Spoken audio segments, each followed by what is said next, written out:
www.anxietycenter.com. I've just kind of been in and out over here. Had my phone on I've got my kids at home, or two of my kids at home. But I am pretty new to all of this. I mean, just a couple weeks. Found your website and just started meeting with Brian. We've only had, I guess, one meeting so far. So I'm new and learning and absorbing a lot. But I guess maybe a question that I have, as I'm listening to you all and to you talk and stuff I've read, I'm just wondering, could you maybe paint a picture for me of what recovery looks like, as far as, I mean, I know you would still have worry, or maybe you don't have, I don't know. I guess I'm just wondering, does it ever go away? Or is it something that you just are always aware of and kind of maybe battling to some degree? Yeah.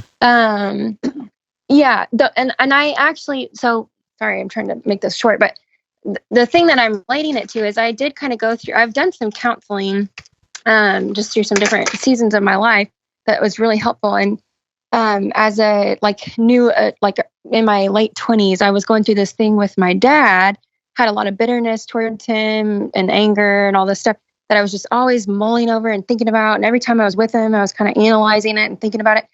And then I just kept thinking I was going to have this big conversation with him to address it, to be able to work past it. And I ended up doing a bunch of counseling around it. And it was just kind of my brain healed up. And I don't really know. To me, it was almost kind of a crazy thing. It's my brain just healed up. I no longer was mad at my dad anymore. I just was able to accept him for who he is, even though there's things about it that are still disappointing or whatever, but, just kind of accept him and love him for who he is, and the best way that he was able to love me. And so I'm wondering, is that a picture of what this is, what anxiety can kind of be like too? In a way, is there ever a point where your brain kind of heals and maybe it's not such a struggle anymore, if that makes sense? Does that make sense? Yeah. It's our opinion that you can heal and overcome anxiety once and for all. I mean, I have, and the therapists have. Are we anxious from time to time? Yeah, that's just normal. But we don't deal with anxiety disorder. And so there's a big difference. So you can, working through the various pieces, get to that place where you just live life normally. You have anxious moments for real things, but you don't struggle with anxiety disorder. Now, you're also going to have symptoms at time, because anxiety symptoms are symptoms of stress. Whenever the body stresses, can exhibit symptoms, and and when we have stressful periods, the body's going to respond to that. But when you work through recovery, you learn to not be afraid of them. It's that's a symptom of stress. I need to get my stress down. Fair enough. Yeah. So you can get to that place where you live a normal life. Yeah. It's work, and you want to work at both levels of recovery, but it is, you can do it. Yeah.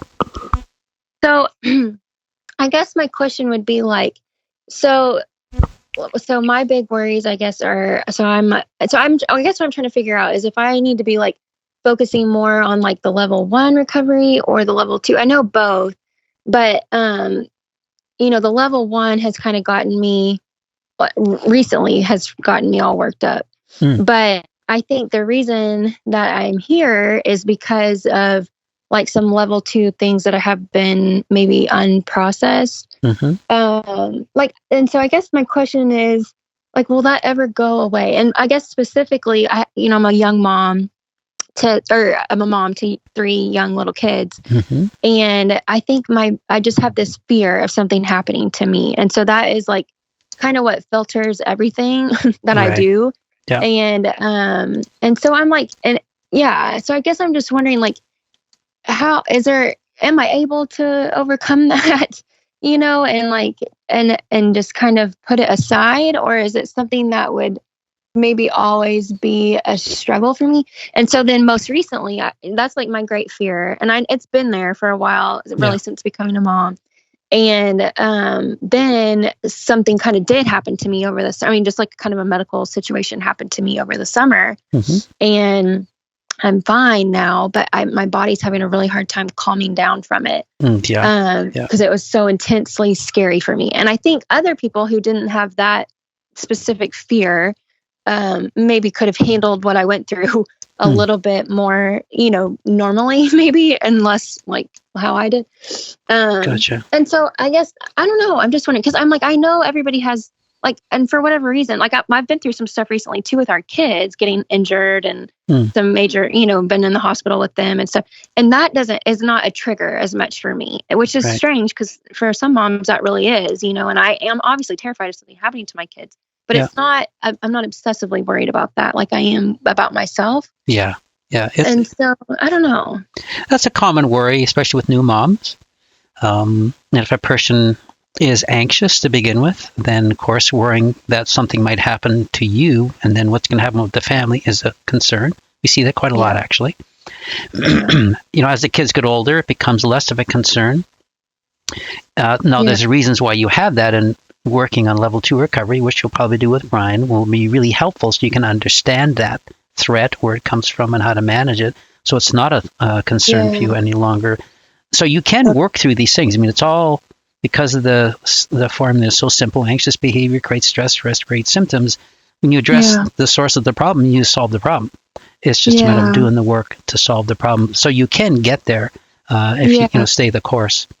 So you think that they're like, because I guess the thing that I have noticed in myself, like I just said, was the comparison of the two things. Like I went to the ER over the summer and it was like sent me into full blown panic mode. Yeah. My son goes to the ER twice recently and I'm kind of calm about it. Not calm, but I just am handling it pretty well, so I'm like, what? There's got to be something there that's triggering for me this fear of something happening to me, know?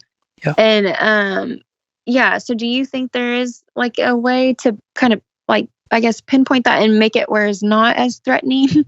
Totally. Okay. Yeah, because all threats are based on cognitions, thoughts that we have that drive behavior. Once you understand the thought process and the influencing factors, you can address it and come away with a different belief. So yes, you certainly can. Yeah. Okay. Yeah. So I guess then I wonder too, should that be of more priority in my recovery work? Or should it be like the symptom and the like symptom stuff? Because I am having symptoms now. I think I just really got myself totally worked up, hyperstimulated, Yeah. But I'm getting to a place, I think, where the symptoms are not scaring me as much as they were. Yeah. And I'm able to recognize that it's anxiety and, I'm just still worked up. And I get a little frustrated that I'm still worked up because in my mind, the threat is over. Like I'm not, this situation from the summer is now over. Yeah. And my body is fine, healthy. Yeah. But if you're we address recovery from a physiological standpoint first, help the person understand their symptoms so that they're not reacting to the symptoms with fear.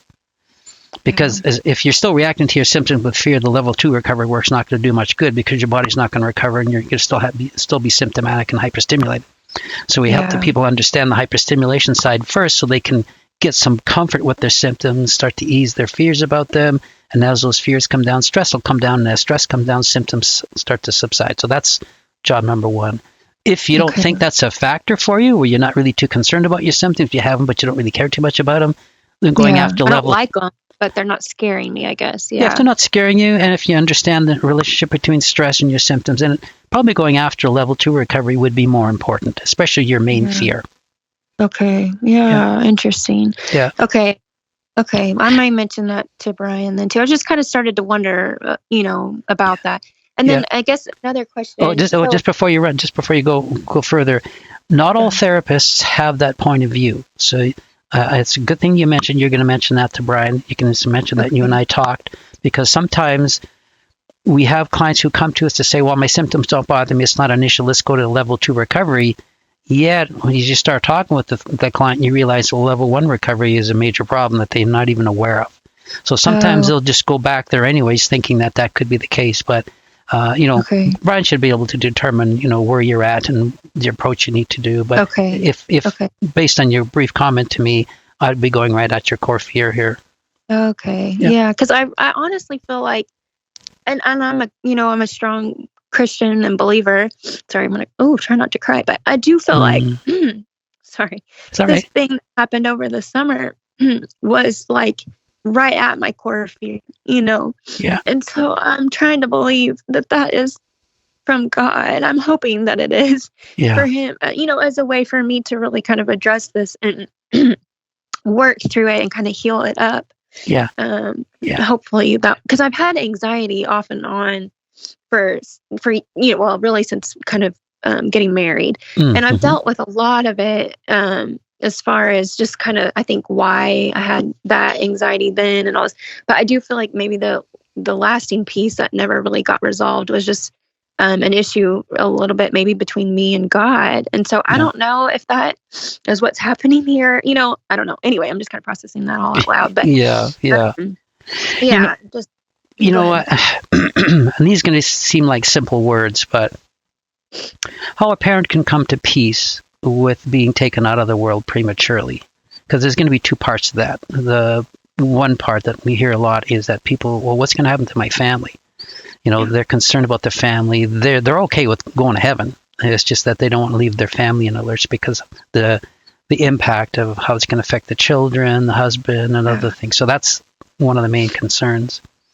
And if you're at a place, as a Christian, if you're at a place where you're at peace with wherever God takes you and when, and your fear is more about what's going to happen to the family, we always want to remember that if once we've committed our life to God and we put him in charge of it, he's responsible for all the consequences. So he knows, we have to keep in mind that he already knows the end from the beginning. He already knows every moment of your life and when you will be going to heaven. And when all your children will be going, you know, he knows all of that already. He sees all of the pieces all at once. There's no surprise he's going to say, oh, I didn't know that. He knows it all. He knows, for example, if we leave the world prematurely, he knows how our loved ones are going to adapt and change and cope and whatever. And if we're Christian and that happens, God will look after us. He'll take care of all those pieces. I you know, in our family, we've had family members leave early. And it was devastating. Those who were Christian were stable and grounded. Yeah. Those who weren't had a lot of difficulty because they had a hard time putting that together. But if you're Christian and you raise your family in Christian, they'll do just fine. They'll miss you. They'll love you. But the good thing about being Christian is that we'll all be together in heaven at any particular time.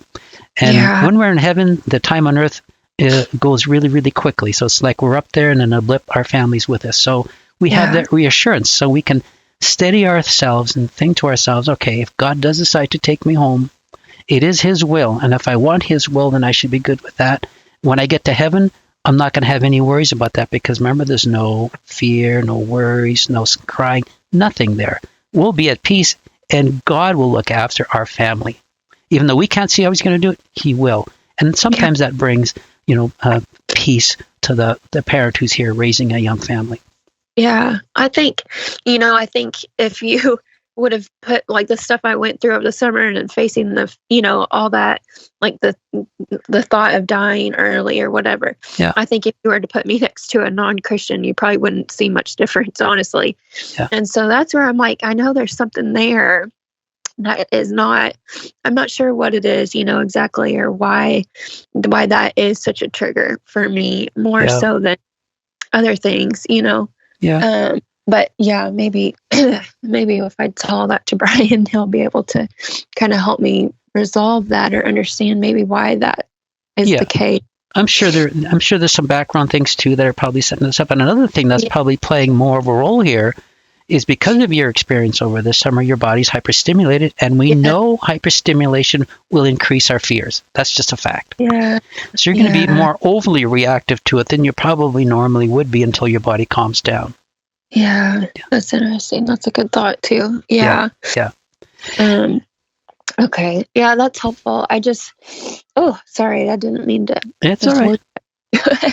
You know, but I do appreciate that. And I guess I'm wondering too, like, so y'all were talking a little bit about the commercials, and I was relating to that when y'all were talking about that. Like there's just tons of, you know, cancer and, you know, symptoms and blah, blah. And those are big triggers for me too. I can't hardly listen to it. So there's a part of me that's like, is there ever a point where like that wouldn't be a trigger for me, you know, or is that just something like I'm going to know that that's hard for me. So I just try to avoid it. Does that make sense? I think you can get to that place. I mean, health and medical fears were really significant for me in my younger years. Yeah. It was my trust in God that changed all of that. Yeah. One of the hardest places for Christians to go to is opening our hands and letting God put in and take out what he chooses.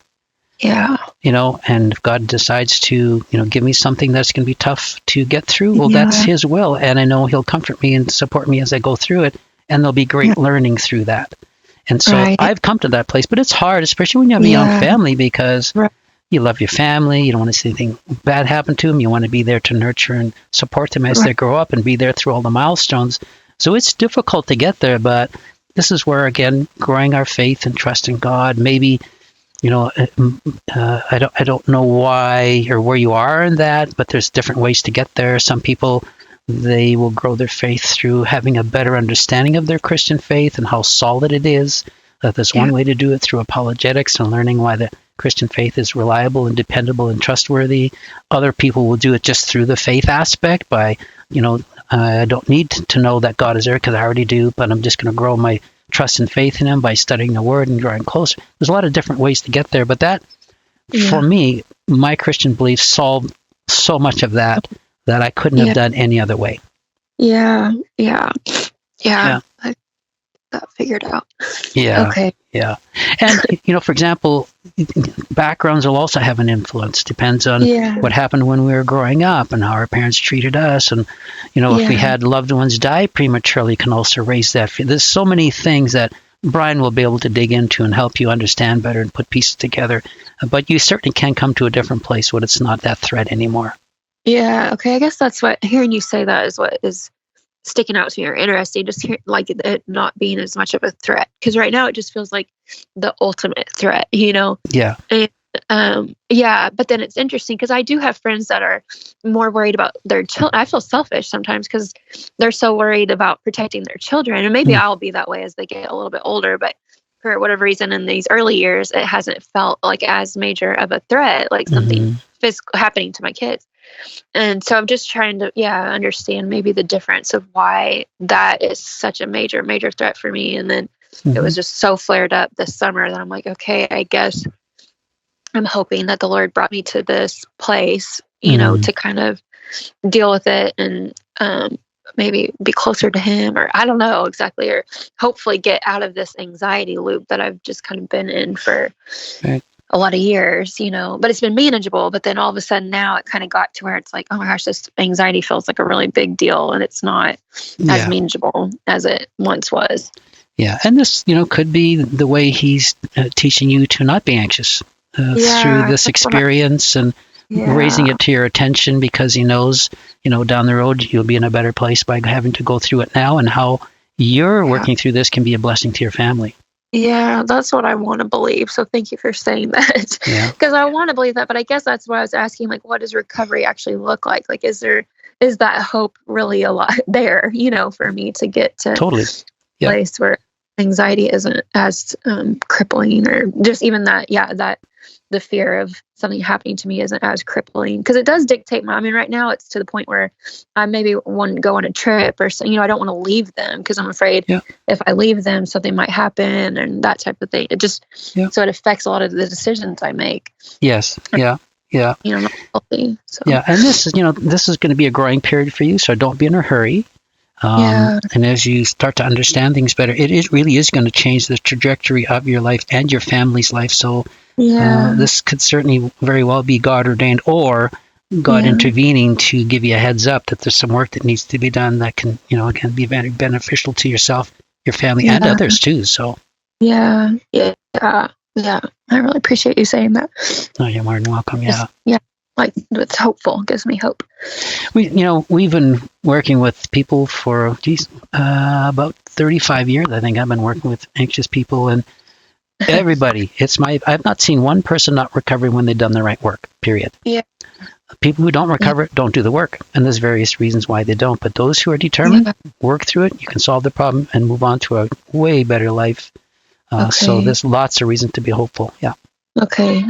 That gives me a tremendous amount of hope too, because I feel pretty determined right at the moment. Yeah, that sounds like you are, and you'll succeed. Yeah. Yeah. Thank you. And as Christians, we have the Holy Spirit to guide us. And, Yes. Life is rocky at times. And sometimes through those rocks is where we build those really important skills that we need later in life. So, Yeah. Yeah. Okay. Well, thank you. You're more than welcome.